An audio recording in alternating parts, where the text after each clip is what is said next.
यार भाई मुझे ऐसा क्यों लग रहा है कि रोमन रेंस का एक बहुत बुरा दिन आने वाला है, भले ही आज की स्मैकडाउन उनके लिए अच्छी क्यों ना गई हो। Okay, hello chatters, my name is Rohit and you are watching wrestle chatter.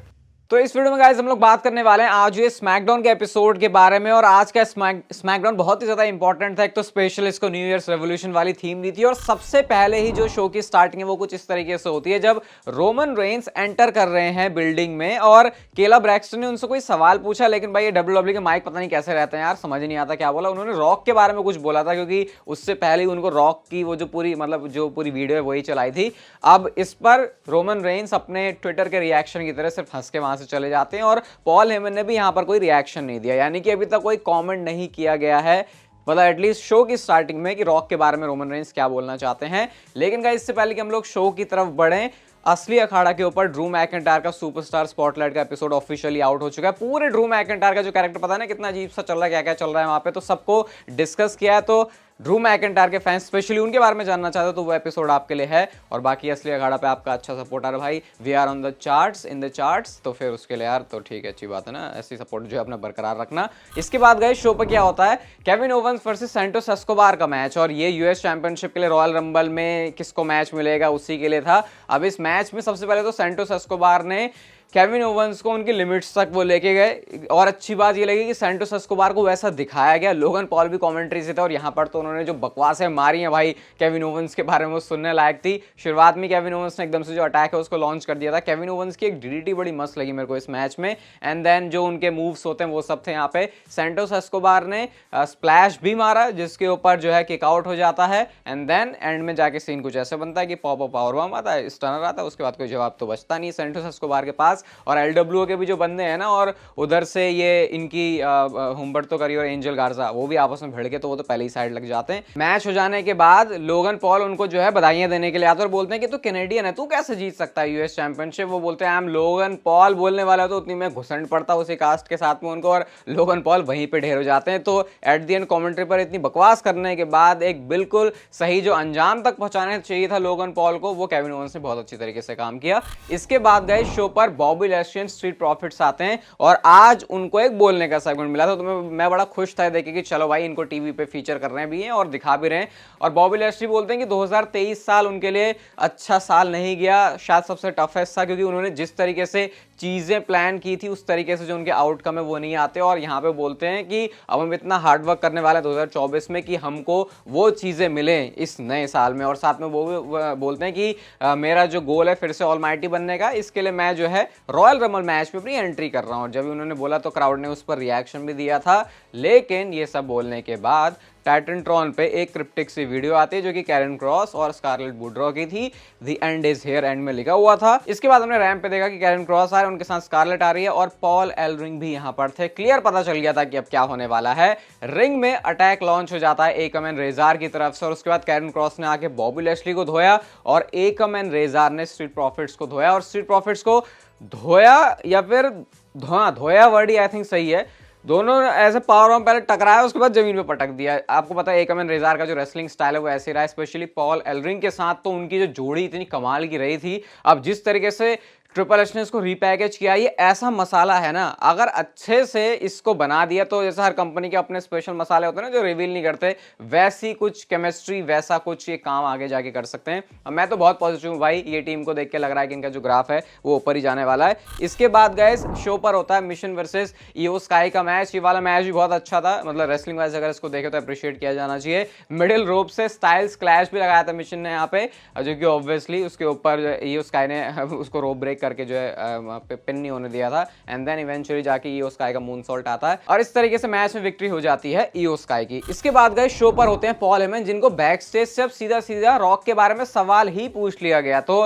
Paul Heyman बोलते हैं कि हर किसी एक दूसरे और तीसरे बंदे की तरह जो रॉक है वो भी आना चाहता है आइलैंड ऑफ रेलेवेंसी में, वो बैठना चाहता है हेड ऑफ द टेबल में, लेकिन हमने रॉक को कोई भी इन्विटेशन नहीं दिया है। इस समय जिंदगी में वायरल होने के लिए सिर्फ दो काम करने होते हैं, या तो टेलर स्विफ्ट को जाके डेट करो या फिर रोमन रेंस को तुम कॉल आउट करो, और यही हर कोई सुपरस्टार कर रहा है। कोडी रोड्स, एलन इन सबका जो इन्होंने नाम वाम ले लिया, एंड देन वो यहाँ पे रॉक के बारे में बोलते हैं कि भाई फिलहाल तो भाई ऐसे नहीं होता काम, और मतलब उन्होंने क्लियरली ऐसा बोल दिया कि रॉक कुछ भी बोले हमको तो नहीं करना उनके साथ कुछ भी। और इवन उन्होंने सीएम पंक का नाम भी लिया था यहाँ पे, तो वही बड़ा इंटरेस्टिंग था। और साथ में वो बोलते हैं कि ट्रिपल थ्रेट मैच आज होने वाला है, फिर उसके बाद रॉयल रंबल में जाके रोमन रेंस के साथ बंदा लड़ेगा, वहां पे भी स्मैश होगा, और जो भी रोमन रेंस को रेसलमेनिया में फेस करेगा उसको भी स्मैश करने वाला है the one and only tribal chief, और उसको कोई भी नहीं हरा सकता। तो ये बोल के रोमन रेंस की जो छाती है चौड़ी करवा दी पॉल हेमन ने सिर्फ अपनी बातों से ही। इसके बाद गाइस शो पर Butch and Tyler Bate versus Pretty Deadly का मैच था। यहाँ पर मिस्ट्री वाले बंदे की बात हो रही थी, शेमस को लेकर रूमर्स आ रहे थे, लेकिन वो बंदे निकले टायलर बेट। दोनों की जो रेसलिंग स्किल है, जो क्वालिटी है और जिस तरीके का स्टाइल है वो सेम है, तो इनको साथ में देख के अच्छा लग रहा था। एक मैच में बड़ा मस्त वाला डबल टी मूव किया था उन्होंने, जो क्लोज लाइन के साथ साथ सुप्लेक्स भी पड़ा था, तो वो बड़ा इंटरेस्टिंग था। और एंड में जो है डबल टायलर ड्राइवर के साथ में इस मैच में विक्ट्री हो गई टायलर बेट एंड बुच की। और इनकी टीम भी ऐसे WWE आगे अच्छी लेके जा सकती है वैसे अगर इसके ऊपर इन्वेस्ट किया जाए, लेकिन प्रिटी डेडली की धुलाई हो गई, वो भी एक नोट करने वाली बात है, क्योंकि इतनी धुलाई होनी नहीं चाहिए। अब बात करते हैं गाइस हम लोग शो के मेन इवेंट की, जहां पर आता है ट्रिपल थ्रेट मैच। और ये ट्रिपल थ्रेट मैच ऑब्वियसली आपको पता है रैंडी ओर्टन, एले नाइट और एजे स्टाइल्स के बीच था। तीनों ही सुपरस्टार्स के अलग से हाइप वीडियो चलाए गए थे इस मैच को हाइप करने के लिए, जो कि ऑलरेडी फैंस देखने के लिए लुक फॉरवर्ड कर रहे थे। अब मैच की स्टार्टिंग में सबसे पहले सारे के सारे सुपरस्टार एक दूसरे को जो है पंचेस थ्रो कर रहे हैं। हमने वो जो एले नाइट का टेबल पे मारने वाला स्पॉट है, उसके साथ जो क्राउड ये है कि चैंट कर रहा होता है बार बार, वो भी बड़ा देखा। उन्होंने रैंडी ओर्टन को मारा, एजे स्टाइल्स को मारा, लेकिन तब तक जब तक रैंडी ओर्टन ने आके अपना टेबल ड्रॉप नहीं कर दिया।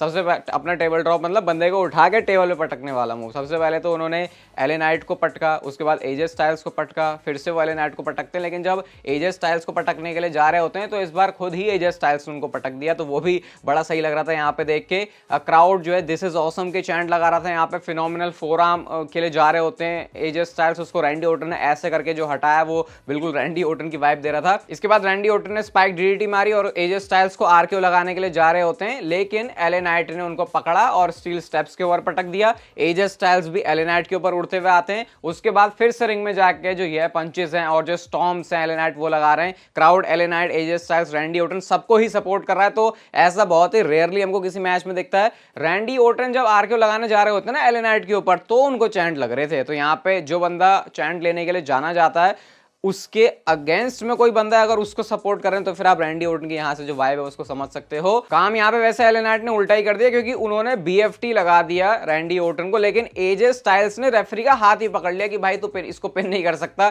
एंड क्योंकि ये 3-वे वाला मैच है, ट्रिपल थ्रेट मैच है, तो डिस्क्वालिफिकेशन वगैरह यहाँ पे कुछ होना नहीं था।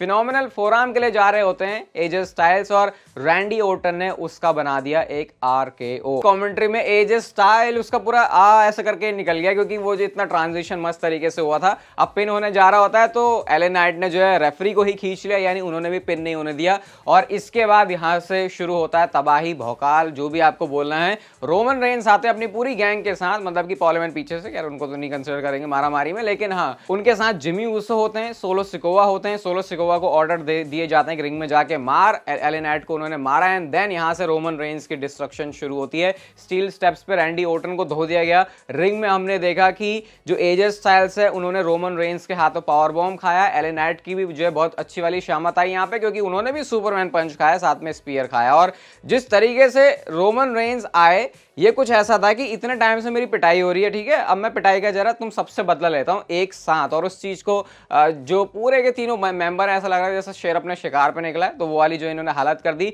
मैच का भी पता नहीं है, मैच अभी चल ही रहा है, क्योंकि ये जो है पता है आपको डिस्क्वालिफिकेशन यहाँ पे होता नहीं है। एंड देन चीजें और ज्यादा सीरियस होती हुई चली गई, क्योंकि रैंडी ओर्टन को भी एंड में जाके स्पाइक पड़ती है सोलो सिकोवा से। And at the same time Roman Reigns ने स्पीयर हिट किया, जो मैच हमने मनी इन द बैंक वाले, जो ये मूव हमने मनी इन द बैंक वाले मैच में भी देखा था, जो ब्लड लाइन सिविल वॉर हुई थी। अब क्या होता है, रोमन रेंस रिंग में खड़े हैं, ठीक है, बड़ी चौड़ में कि भाई अरे हमने तो सबको मार दिया है, मैच की तुम्हारी ऐसी की तैसी, मतलब उन्होंने सच में ऐसी की तैसी कर दी। और लिटरली आज रोमन रेंस का ऐसा मूव था जिससे उनको एक्चुअल में एक हीट मिलेगी, हील वाली। बहुत सारे लोग हो सकता है सिर्फ आज के इस मूवमेंट के बाद अगर केफेब के अंदर रह के बात करें तो कि रोमन रेंस को नापसंद करना शुरू कर दे कि अरे ये क्या बंदे ने किया है, तो बड़े अपने ही उसमें चल रहा है। तो वैसा वाला कुछ रोमन रेंस का काम था, वो सेलिब्रेट कर रहे हैं। लेकिन निक ऑल्डेस हैं हरामी बंदे, उनसे तुम इतनी आसानी से जो है घी नहीं निकलवा सकते, टेढ़ी करके भी नहीं। वो हो सकता है कि तुम्हारी उंगली ही अंदर डब्बे में ले लें, वो वाला हिसाब किया उन्होंने। और क्या क्या बोलते हैं वो, कांग्रेचुलेशन करते हैं वो पॉल हेमन को और बोलते हैं जो बंदा भी यहाँ पे इतना खुश हो रहा है ना, जो WWE के माइक पे नहीं हुआ लेकिन वैसे सुनाई दे रहा था साफ साफ, वो बोलते हैं कि अब इस बंदे ने ऐसा काम कर दिया तो ये बंदा फेटल 4-वे मैच में अपनी अनडिस्प्यूटेड WWE यूनिवर्सल चैंपियनशिप को डिफेंड करेगा एट रॉयल रंबल। अब रोमन रेंस को नहीं पता, उधर पॉल हेमन का जो मुंह है वो रह गया खुला का खुला। अब अगर आपने हमारा एपिसोड देखा होगा असली अखाड़ा के ऊपर तो शायद आपको ये चीज पहले से पता होगी कि ये होने वाली है। इस पॉसिबिलिटी को हमने बहुत अच्छे से डिस्कस किया था एंड आई थिंक WWE का अच्छा डिसीजन भी है। इवन कल वाली वीडियो में मैंने अपने चैनल पर बोला था। बाकी गाइस अब आप लोग जाके देखना सीधा सुपरस्टार स्पॉटलाइट का एपिसोड ऑन ड्रू मैकिंटायर। ये वीडियो गाइस अगर आपको अच्छी लगी तो इसे लाइक शेयर सब्सक्राइब और नोटिफिकेशन बेल को ऑन कर दो, और तब तक आप जिंदगी के मजे लो, वरना पता है ना जिंदगी आपसे मुझे ले लेगी।